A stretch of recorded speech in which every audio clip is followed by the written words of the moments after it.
Hey guys, out west today. Creek's really dirty, so we're going to try and drag some yabbies. Archie can over here with the net.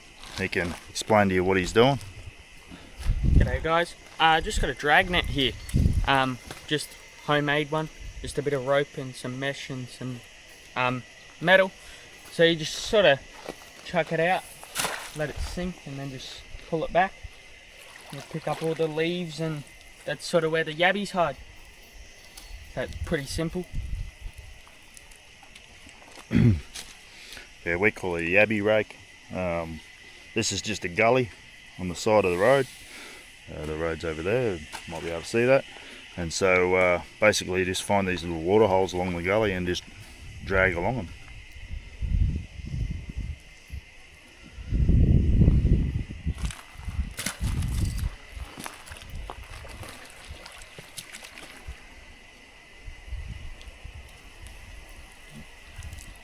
Got a nice little yabby here, guys. Just dragging in the little creek. Just dragging up the leaf litter, and you come out of there. Okay, we use these sort of for bobbing and fishing for yellowbelly and cod. Whatever wants to take it. Getting in. That's pretty much what we're after, doing this sort of thing. Trying to get those guys. Someone else has been here, so this has already been pretty well dragged. So, but Arch just got a nice one then, so that's a good size. That's sort of the size we're after. So we'll keep going. Just had a drag here. There's one there.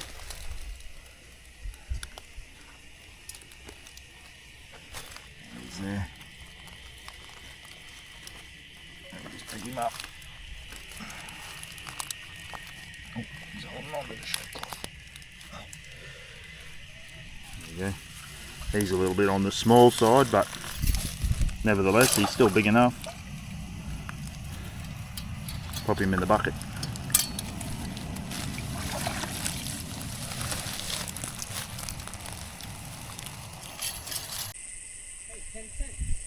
So we just pulled up in another one, guys. We drove down the road a bit further and found another gully to try, because that one already been dragged. Someone's already been there and got a lot of the yabbies out. We got about 4, but we should do a lot better than that. So we just pulled up on this one, so we'll give this one a go.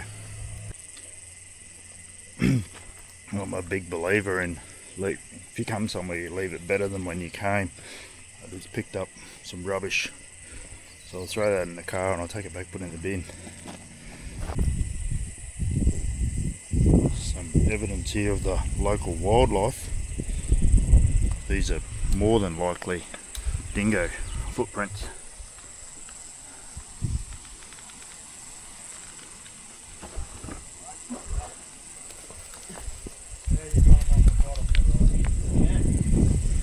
And then out here there's a roo print. This gully has run recently, so there's a bit of mud around. This would be a roo, big roo. Interesting the things you find as you're wandering along. Someone didn't quite make it. I'd say that's a kangaroo.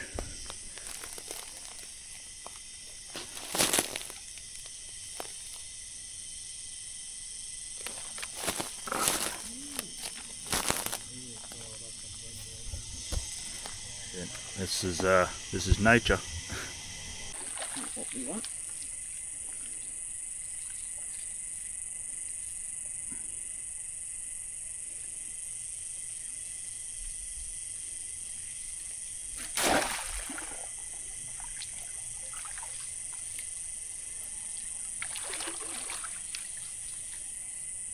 Yep.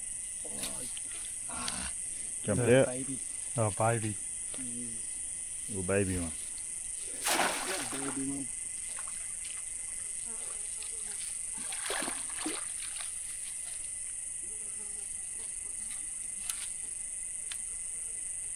Have a go at this guy. Yeah, it's raining, mate.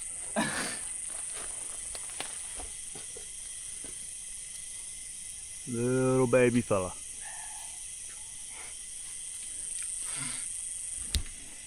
He's a bit small. We'll send him back and get another one. Have you thrown him back? We got some yabbies this morning. dragged a few yabbies, didn't get many, sadly, but that's the way it goes. But now we're at the creek. The plan of attack is to do some bobbing. Explain that technique. But fingers crossed we get a couple of yellowbelly. So basically, bobbing is a big cane rod, big long cane rod, and the idea is that you has a float on it and you bobble that across the top of the water, and then there's the yabby underneath it, and it jumps up and down as you bobble the float along the top of the water, and it makes a noise, and that attracts the fish ultimately, and they come out and eat the yabby. So we'll see how we go anyway, but you'll see it in action. So as I said before,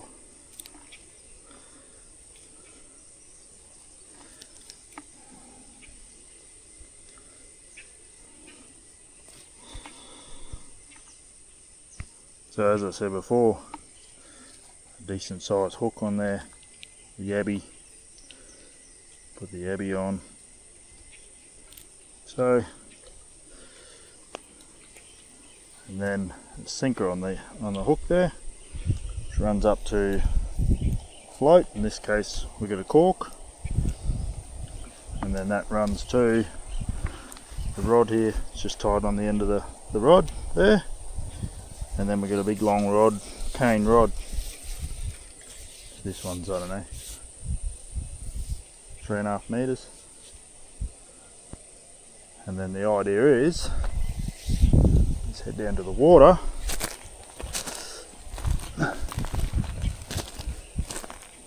Typically you pick a snag or a log or whatever in the water.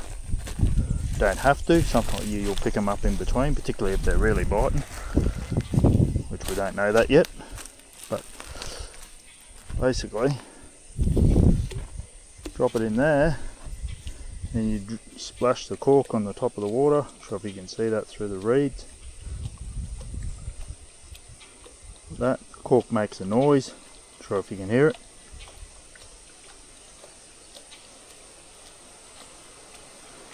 Splash it like that. Just bring it over here. I'll be able to see it. Reeds out of the way. Cork is just splashing on top of the water.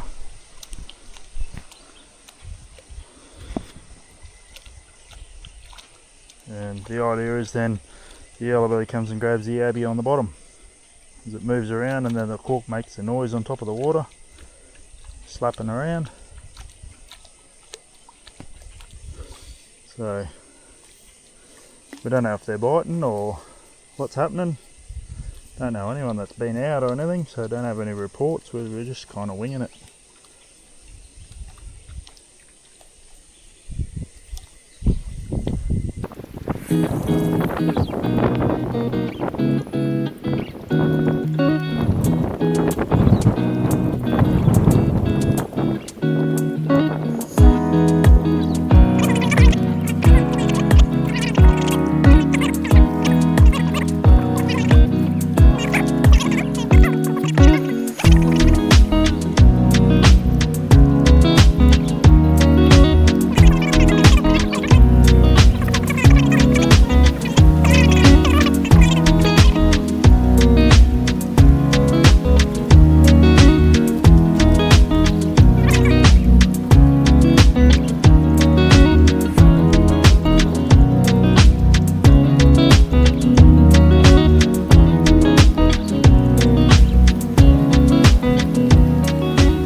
So Archie's just caught a little eel tail here on a worm, just on the bottom.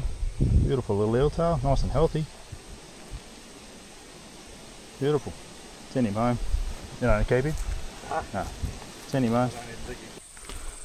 Just found a dead yellowbelly here. Just walking along flicking lures, and yeah, found a dead yellowbelly. Not sure how he died, but yeah. Sure if you're going to be able to see this. There's a big old goanna here climbing up the tree. There he is. There he goes. Get around here a bit further. Keeps going around the tree. so I can't see him. I'm gonna hide. So if you can see him there, making his way up the tree. So cool.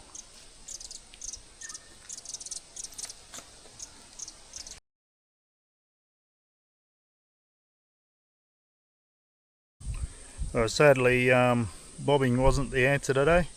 We had a couple of little taps that just really subtly took the yabbies, but nothing really hit them.